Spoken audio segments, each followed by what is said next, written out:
मैं विपक्ष में हूं, मैं नाम भी नहीं लूं कि कौन है जो आज मीडिया की हत्या कर रहा है। मैं नाम लूंगा, मुझे कोई डर नहीं। पर हम तो पूछ रहे थे धीरज साहू, मैं आप सब जो यहाँ बैठे हैं इनको चुनौती देता हूं, इनके मोबाइल उठाकर देख लीजिए मीडिया वालों के। सुबह हिरन जोशी जी का फोन मैसेज आ जाता है, एजेंडा सेट हो जाता है। अगर ये कांग्रेस सरकार के दौरान होता तो आज नेशन विद अन्ना करके अंजना ओम कश्यप सुबह से रात तक चैनल पे चलाती और सड़क पर अन्ना हजारे आ जाते। क्यों नहीं आते अन्ना हजारे, क्यों नहीं चलाती अंजना ओम कश्यप, बताइए मुझे। हमला संस्थानों पर हो रहा है, जब मीडिया की निष्पक्षता पर हमला हो रहा है तो हम क्या सवाल भी नहीं उठाएं?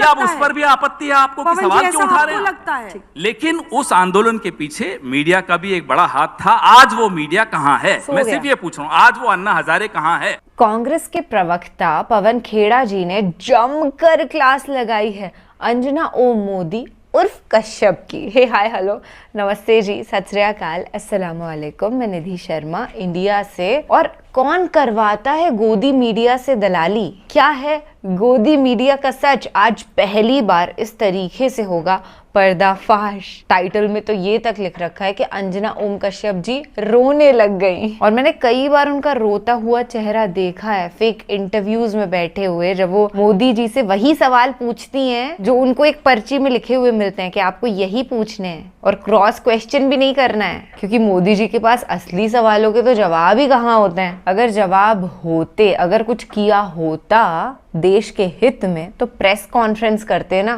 पिछले 10 साल हो गए, एक प्रेस कॉन्फ्रेंस नहीं हो पाई। होती भी तो वो बोलते अरे माफ करिएगा मैं कुछ नहीं कह सकता, मोटा भाई से पूछ लो ये बता देंगे। तो देश को ऐसे प्रधानमंत्री की जरूरत नहीं है। और भाजपा ही ये रूल लेकर के आई थी ना कि 75 वर्ष की आयु के बाद आप पॉलिटिकली पावर में नहीं रह सकते हैं, तो वैसे भी उनको छोड़ देना चाहिए। जीत भी जाए तो 1.5 साल बाद तो 75 का ही होना है। पर उन्होंने पूरे देश के सामने अनाउंस किया कि मेरा जन्म एक खास पर्पज के लिए हुआ है, मैं तब तक नहीं मरूंगा और तब तक गद्दी नहीं छोड़ूंगा जब तक देश का विकास नहीं हो जाता। इस हिसाब से तो अगर गद्दी पर जमकर बैठ ही गए हैं महामानव तो देश का विकास होना इम्पॉसिबल है। But thankfully we have India alliance और गठबंधन की सरकार इस बार जरूर जीतेगी। अगर ईवीएम का कमाल ना हुआ हो, अगर इन लोगों ने घोटाले ना करवाए हों, झूठे वोट्स रजिस्टर ना करवाए हों, जितना मैंने देखा है हमेशा दुष्कर्म करने वाले इंसान को सजा मिलती ही है, चाहे अभी मिले या 5 साल बाद मिले। कर्मों के फल से कोई नहीं भाग पाया है। दलाली बहुत सारे बिंदु इन्होंने गिनाए और बहुत सारे बिंदु पर आप लोग घेर भी रहे थे बीजेपी को, सरकार को। लेकिन कर्नाटक में जो जीत आप लोगों को मिली और लगा कि जैसे तस्वीर बदल रही है देश की राजनीतिक हवा की, उसमें 5 राज्यों के चुनाव आते आते हिंदी हार्टलैंड से आप वाइप ऑफ हो गए, यानी हटा दिए गए। तेलंगाना, कर्नाटक, हिमाचल प्रदेश, इन 3 राज्यों में अब आपकी सरकार बची है, बीजेपी की 12 राज्यों में हो गई है। ये क्या इशारा करता है? वो कौन सी चीज है जिसकी वजह से बीजेपी आपको लगता है छत्तीसगढ़, राजस्थान, एमपी जीत गई? अंजना जी, ये बात सही है कि जो नतीजे थे वो हमारी आशानुसार नहीं आए। न आपकी आशानुसार एग्जिट पोल्स सही रहे, न हमारी आशानुसार नतीजे सही रहे। आपको और हमें दोनों को आत्ममंथन करना चाहिए। लेकिन इस बात का गर्व ज़रूर है और एक संतुष्टि है कि जो हमारा वोट शेयर है वो 40% के आसपास अभी भी बना हुआ है। तो आप ये कह दें कि उत्तर भारत से कांग्रेस का सफाया हो गया, वो गलत है। हाँ, दक्षिण भारत से भाजपा का सफाया पूरी तरह से हो गया है और उत्तर भारत में 40% पे आज भी हम खड़े हैं। तो इससे ये साबित होता है कि पूरे भारत में शायद कांग्रेस इकलौती ऐसी पार्टी है जिसको आप पैन इंडिया पार्टी आज कह सकते हैं। लेकिन इसके साथ में एक लाइन और बोलना चाहूँगा, जिस तरह का मीडिया नरेंद्र मोदी जी को मिला है, बड़े किस्मत वाले हैं। बड़े कसम से कह रहा हूं, इतनी अच्छी किस्मत लेकर ये प्रधानमंत्री आए हैं। ऐसा मीडिया आप हमें 1 महीने के लिए दे दीजिए, वाह। और 7 दिन के लिए ऐसी एजेंसीज दे दीजिए, ED, CBI, income tax, CAG, 7 दिन के लिए एजेंसीज और 1 महीने के लिए आज तक।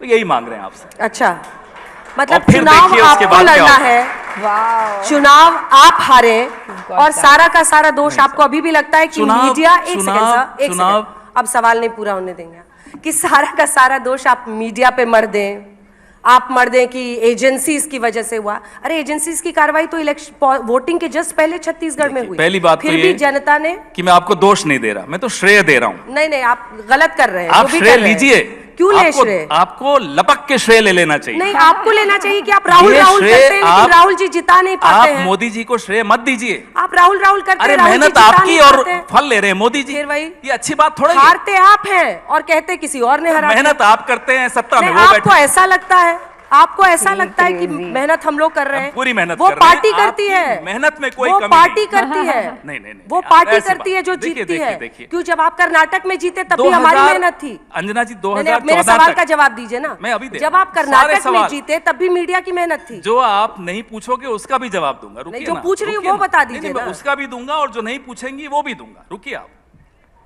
पहले 2014 तक क्या होता था? पार्टियां चुनाव लड़ती थी, मीडिया निष्पक्ष एक भूमिका निभाता था।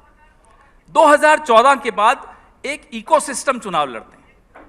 एक तरफ अकेली विपक्ष, दूसरी तरफ media, agencies, social media, political party.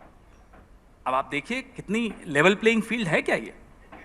तो ये कह देना, तो मैं तो आपको सिर्फ श्रेय दे रहा हूं, आप इसमें श्रेय लीजिए, कोई गलत बात नहीं है इसमें श्रेय धूल लेने। चेहरे पर थी, आईना पोंछता रहा। यही अरे आपकी साहब, बीमारी है। अरे साहब, यही आपकी बीमारी है। धूल चेहरे पे थी, आईना पोंछता रहा। शेरो शायरी का जवाब तो मेरे साथी देंगे, बड़ा नहीं, वो अच्छा भी देंगे, उनसे बखूबी भी भिड़ेंगे, लेकिन उनसे भी भिड़ेंगे। कांग्रेस- क्योंकि आप तो सिर पे आज बांध के आए हैं कि क्या बोलना आप है। कह लेकिन देती हैं- क्या आप इस मंच पे मुझे बताएंगे कि तीनों राज्यों में कांग्रेस की हार का जिम्मेदार कौन था? देखते हैं आज पवन खेड़ा कितनी ताकत और हिम्मत दिखाते हैं।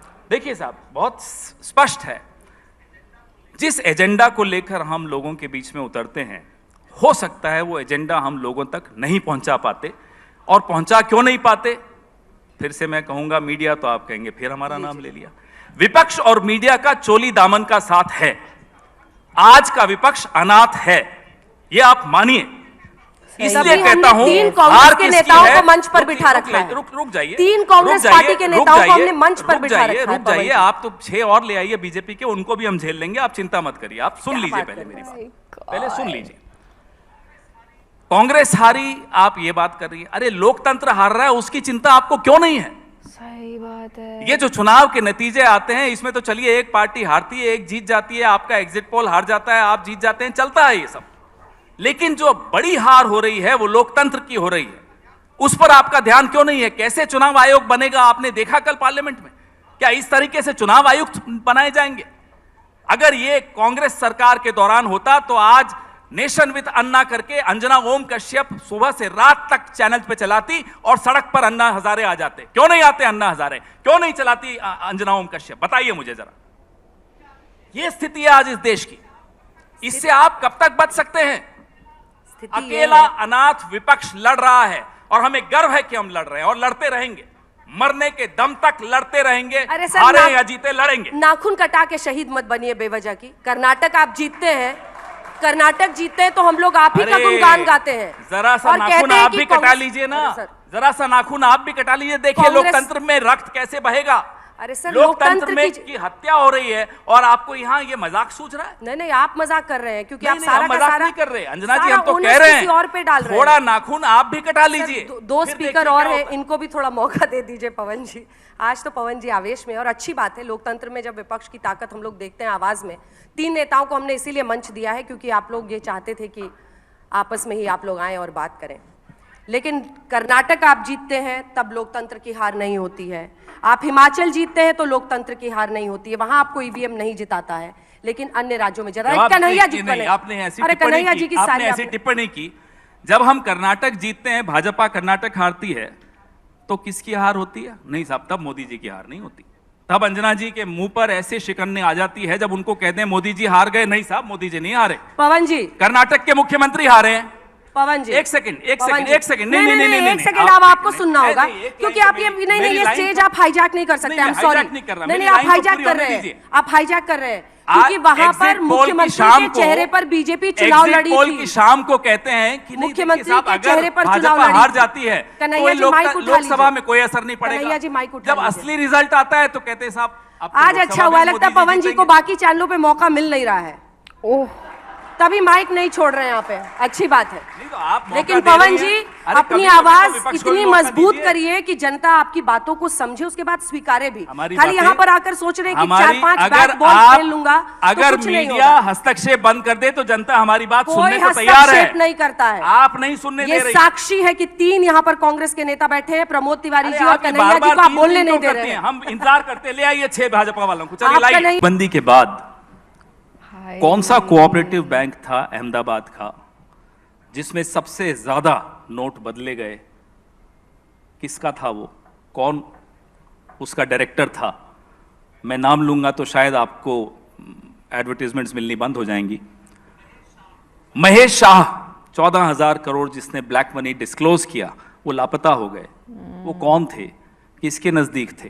प्रधानमंत्री को आजकल उन्होंने शायद कोई नया आदमी रखा है जो ट्विटर देखता है उनका, उसके साथ थोड़ी बैठक करनी चाहिए उनको शायद पता ही नहीं वो क्या ट्वीट कर रहे हैं।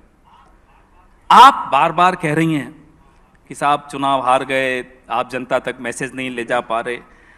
मैं आपसे एक सवाल पूछता हूं अंजना जी, सवाल तो वैसे आप पूछती हैं लेकिन मैं भी एक पूछूंगा आपसे। आज से 2 महीने पहले आपने कितने कार्यक्रम किए? महिला आरक्षण, प्रधानमंत्री तो सबसे महान मसीहा हैं महिलाओं के, 3 राज्यों में मुख्यमंत्री बने। अरे अपनी पार्टी में कोई महिला नहीं मिली होंगी, अंजना जी को ही बना देते। वसुंधरा राजे का में क्या कमी थी? उन्हें नहीं बनाएंगे। कांग्रेस पार्टी ने तो तीनों राज्यों में महिला मुख्यमंत्री दिए हैं। नहीं हमारी तो अभी जीते ही नहीं, आप ही कह रहे हैं। आप कोई नहीं, सुप्रिया श्रीनेत को बना देते आप। नहीं हमारी तो कितनी महिलाएं कैसे हैं? बनाते बताइए? हार रहे फिर भी बना लेते। अभी नहीं हुआ, वो वक्त आएगा। हिमाचल, कर्नाटक- अगर मोदी जी ऐसे ही चलते रहे तो वो वक्त भी आएगा कि भाजपा हार जाए फिर भी मुख्यमंत्री बना देगी। अभी वो वक्त नहीं आया। ये वाली कॉमेडी सही मुझे बैठी एक नहीं बात सर। बताइए, हाँ। मुझे एक बात बताइए, शीला दीक्षित यहां 3 टर्म्स थी मुख्यमंत्री, पहली प्रधानमंत्री इस देश की महिला किसने दी? मोदी जी कम से कम महिला आरक्षण का इतना बड़ा झुंझुना आप सबके हाथ में पकड़ाकर, अब मौका आया था तो वसुंधरा जी को घर पे बैठा दिया। आप लोग भी कमाल के हैं। एग्जिट पोल के दिन तो नड्डा जी का चेहरा दिखा रहे थे जब बीजेपी हार रही है, जब सही नतीजे आने लगे तो मोदी जी का चेहरा फिर से सामने आ गया। अरे साहब आप लोग भी तो इस नशे से बाहर आइए, फिर देखिए देश कैसे रिस्पॉन्ड करता है हमारे में। मैं बार बार ये दोहराता हूं, हम आपके बगैर अधूरे हैं, मोदी जी भी आपके बगैर अधूरे हैं, ये मैं मानता हूं। नशे में आप हैं सर। हम क्या नशे में? हमारा आप तो नशा आप लोग सब रोज उतारते हो। आप संस्थानों पर उंगली उठाते रहेंगे। सब ये संस्थानों काम पर ही नहीं हमला आएगा। हो रहा है अंजना जी। जब ऐसा हमला आपको संस्थानों लग रहा पर हो है। रहा है, जब मीडिया की निष्पक्षता पर हमला हो रहा है, तो हम क्या सवाल भी नहीं ऐसा उठाएं? आपको या अब लगता उस पर है? भी आपत्ति है आपको कि पवन जी, सवाल ऐसा क्यों उठा रहे आपको हैं? लगता है? ऐसा आपको लगता आप है? अभी पूछ लीजिए लोगों को इस लगता है भ्र- कि इस मीडिया भ्रम में निष्पक्ष जीते- है या नहीं है? इस भ्रम में जीते हुए आपके लिए मुश्किलें और बढ़ेंगी। मुझे तो लगता है कि आपके नेताओं में काबिलियत है कि वो आपके लिए चुनाव जीत सकते हैं। क्यों नहीं जीत पा रहे हैं ये बताना आपका काम है, लेकिन आप नेताओं पर मंथन करने को तैयार नहीं है, स्ट्रैटेजी पर मंथन करने को तैयार नहीं है। क्या मैं हम सही नहीं कह अपना रही हूं? जितना मंथन करना है जरूर करेंगे अंजना जी। सिर्फ एक आग्रह हमने आपसे है। कर्नाटक पे बोला एक कि आग्रह भ्रष्टाचार आपसे। का नाम टिक गया। जब मेरी बारी आती है अंजना जी 40%। को मेरी आवाज इतनी नापसंद है कि खुद ही बोलती चली। नहीं, क्योंकि आप अंजना अंजना कर रहे हैं, आप ऑब्सेस्ड हो अरे रहे हैं आप मुझसे। एंकर हैं, आप तो अंजना आपका से नाम- इतने obsessed अच्छा हैं, मैं चलिए क्या फिर करूं? मैं क्या बोलूं? अरुण पुरी जी का नाम लूं, राज चंगप्पा जी का नाम लूं, राहुल कंवल जी का नाम लूं, किसका नाम लूं? बताओ, मैं सबका नाम ले लेता हूं। नहीं, आपको नाम लेने की जरूरत नहीं है। आप चलिए कांग्रेस नाम के नहीं बिहाफ लेते। पे आए हैं, आप जवाब दीजिए। चलिए नाम नहीं लेते। मैडम तो कह सकते हैं। मैडम, मीडिया भी थोड़ा आत्ममंथन कर ले तो क्या बुराई है? देश के लिए अच्छा होगा। कर लीजिए ना आत्ममंथन। अच्छा, हमारा क्या भी आग्रह मान लीजिए। हम तो जितनी बार आप कहते हैं आत्ममंथन करिए, हम करते हैं। आपकी हर सलाह मानते हैं हम। चुनाव हारते हैं तब भी मानते हैं, चुनाव जीतते हैं तब भी मानते हैं। हम तो मीडिया को सम्मान करते हैं। जब हम सरकार में थे, प्रमोद तिवारी जी तब भी सत्ता में थे, पूछिए इनसे। कन्हैया कुमार जी तो तब भी जूझ रहे थे सरकार के खिलाफ। जब हम सरकार में थे, आप लोग रोज उन्होंने तो कार्यक्रम आपको करते डूबता थे, जहाज कह दिया था। रोज कार्यक्रम करते थे आप हमारे खिलाफ। हमने तो कभी नहीं फोन करके बोला साहब आपके बॉसेस को कि नहीं अंजना जी को हटा दीजिए, उनको कम कर दीजिए। हिरेन जोशी हमारे यहाँ तो कोई था ही नहीं। बस फिर शुरू हो गया। क्यों नहीं शुरू होंगे? आपको क्या आपत्ति? मैं हिरेन जोशी का नाम ले रहा हूं ना, आप मत लीजिए, मैं तो लूंगा। मैं विपक्ष में हूं, मैं नाम भी नहीं लूं कि कौन है जो आज मीडिया की हत्या कर रहा है। मैं नाम लूंगा, मुझे कोई डर नहीं है। रोक लेंगे एक बार और, हवाई जहाज से उतार लेंगे, मुझे उतार लें। जब मुझे डर नहीं है तो आपको सुनने में क्यों डर लगता है? मुझे कोई बोलने नहीं में डर रहा है लगता यहाँ पर। हम तो पूछ रहे रोज थे सुबह धीरज साहू। मैं आप सब जो यहाँ धीरज बैठे साहू पर हैं इनको सन्नाटा छा चुनौती गया। देता हूं, इनके मोबाइल उठाकर देख लीजिए मीडिया वालों के। सुबह हिरन जोशी जी का फोन मैसेज आ जाता है, एजेंडा सेट हो जाता है। बस शुरू हो चुनौती है ये मेरी। मैंने देखे हैं वो मैसेजेस, ऐसे नहीं बोल रहा हूं मैं, जिम्मेदारी से बोल रहा हूं। 15 साल में भी सरकार इनसे बहादुर तो प्रमोद जी आप निकले, आपने धीरज साहू पे जवाब मैं धीरज साहू पे भी जवाब दूंगा। तो थोड़ी बहादुरी आप दिखाइए कि जब मैं आईना दिखा रहा हूं तो आईना देखिए, आप भी बहादुरी दिखाइए। मैं आईना दिखाने ही आया हूं, यहाँ मैं आया हूं तो दिखाऊंगा। अब आइए धीरज साहू पर, मैंने उसका सबसे पहले जवाब आपको दिया। महेश शाह, एक और शाह का भी नाम लेते लेते रह गया, अमित शाह। किसका बैंक है वो जिसमें सबसे ज्यादा नोटबंदी में नोट बदले गए? मैं तो 2 शाह का नाम ले लिया, आप सुनने की हिम्मत है आपकी? दोनों शाहों का नाम धीरज साहू बोल रहे हैं। धीरज साहू का तो हमारे प्रमोद जी ने भी जवाब दे दिया, मैंने शुरू में ही जवाब दे दिया। अरे जिनका पैसा है उनसे पूछे ना, हमसे क्यों पूछ रहे हैं आप? वो तो ठीक है, लेकिन ये नोटबंदी का सवाल आपने क्यों नहीं पूछा उस कोऑपरेटिव बैंक से? हम तो ये पूछ रहे हैं, कहां है महेश शाह? पूछिए ना, जवाब दिलवाइए ना हमें। सवाल परसेप्शन का है, इसके बावजूद मोदी क्यों जीत रहे हैं? आप परसेप्शन की बात कर रहे हो, मैं तथ्य दे रहा हूं आपको। It's facts versus perception, I am giving you facts. Why are you scared of facing these facts? किसी ने ऑडियंस से कहा भूख हड़ताल पे तो बैठो आप लोग। कब बैठे थे क्या मोदी जी भूख हड़ताल पे, प्रधानमंत्री बनने से पहले? अब मीडिया को कहिए अन्ना हजारे ढूंढे एक और, जैसे इन्होंने पहले ढूंढा था आरएसएस के साथ। हमने ढूंढा था भाई, हम तो जैसे मोदी जी आए, अन्ना हजारे बैठे, वहां अरविंद जी बन गए, यहां मोदी जी बन गए। आप किसी अन्ना को लाइए, हम बन जाएंगे, चिंता क्यों कर रहे हैं आप? कोई किसी अन्ना को ला नहीं सकता। नहीं, हमें सब मालूम है। अन्ना पैदा होते हैं और अन्ना के तरह लोग अन्ना पैदा होते हैं और फिर सो जाते हैं। पवन जी, आंदोलन को आप बिलिटल मत कीजिए, क्योंकि उस आंदोलन में क्या जो भी है, नहीं मैं नहीं बिलिटल करूंगा। उस आंदोलन से कईयों की दुकान चली, हाँ, मीडिया में भी कईयों की दुकान चली, ये भी सही है, पॉलिटिक्स में भी कईयों की दुकान चली, इसलिए मैं उसको बिलिटल नहीं कर रहा हूं। लोकतंत्र की ताकत आंदोलन होते हैं, लेकिन उस आंदोलन के पीछे मीडिया का भी एक बड़ा हाथ था। आज वो मीडिया कहां है? मैं सिर्फ ये पूछ रहा हूं, आज वो अन्ना हजारे कहां है? मतलब आप सिर्फ ये पूछ रहा हूं। आप चाहते हैं कि मीडिया आपको जिता दे? नहीं, मीडिया तो न जिताता है न हराता है, आप ही कह रही हैं। तो आप बात परसेप्शन। वीडियो अच्छी लगी हो तो इसको लाइक करें। पवन खेड़ा ने सारी हकीकत बता दी कि गोदी मीडिया कैसे दलाली करती है, किसके कहने पर करती है। आपको गोदी मीडिया का पर्दाफाश समझ में आ गया होगा। अगर वीडियो अच्छी लगी हो लाइक करें। गोदी मीडिया चैनल से आप नफरत करते हैं तो हमारे चैनल YST न्यूज को सब्सक्राइब करें, रोजाना की ऐसे ही डिबेट देखने के लिए। जब मैं ज्यादा बोल देता हूं कहते हैं नहीं, आप आज एकदम फॉर्म में, आप ऐसे ही डटे रहिए, बल्ला उठा के आप डटे रहिए। बस ये जरूर कीजिए कि कभी कभी जब बंद कमरों में बैठे तो अपने नेताओं को भी आईना दिखाते रहिए। सब जगह सब आईना एक दूसरे को दिखाते रहे। 10 साल पहले अंजना ओम कश्यप जी के चेहरे पे क्या चमक थी, क्या रौनक थी, पर ये दलाली का पैसा खा खा के उनका जो ग्लो है फेस का वो गायब हो गया है। बड़ी बुझी हुई सी लगती हैं अब ये, क्योंकि कर्म अच्छे नहीं कर रही ना। एक इंसान कभी भी अपनी शक्ल से सुंदर नहीं हो सकता, हार्ट ब्यूटीफुल होना चाहिए, दिल में सच्चाई होनी चाहिए, ईमान होना चाहिए, तभी जाकर के आप एक अच्छे इंसान बनेंगे और देश के लिए कुछ भला कर पाएंगे। चाहे अंजना ओम कश्यप हो या रूबिका लियाकत हो या गुल्लू हो या तिहाड़ी हो, बड़ा सज धज के ऐसे तैयार होकर के ये लोग आते हैं। किस लिए?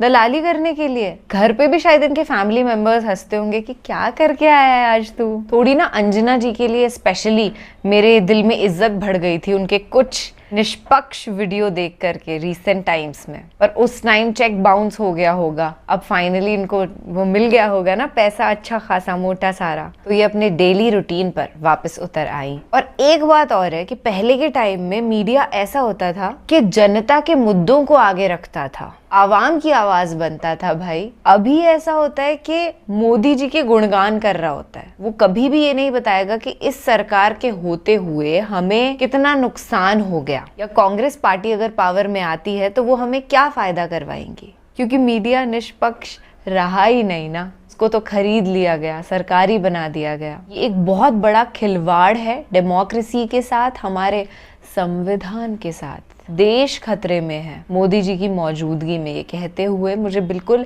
शंका नहीं होती, क्योंकि ये सच है। सतर्क हमें रहना होगा। आप अपना और अपने सभी घर वालों का ख्याल रखिएगा। And please tell me in the comment section कि आप कौन सी पार्टी को सपोर्ट कर रहे हैं। हम फिलहाल इंडिया अलायंस के साथ खड़े हुए हैं, और हमें मालूम है कि वीडियो को यहाँ तक देखने वाले आप भी नरेंद्र मोदी को बिल्कुल सपोर्ट नहीं करते होंगे। राम राम, दुआ सलाम, जय हिंद।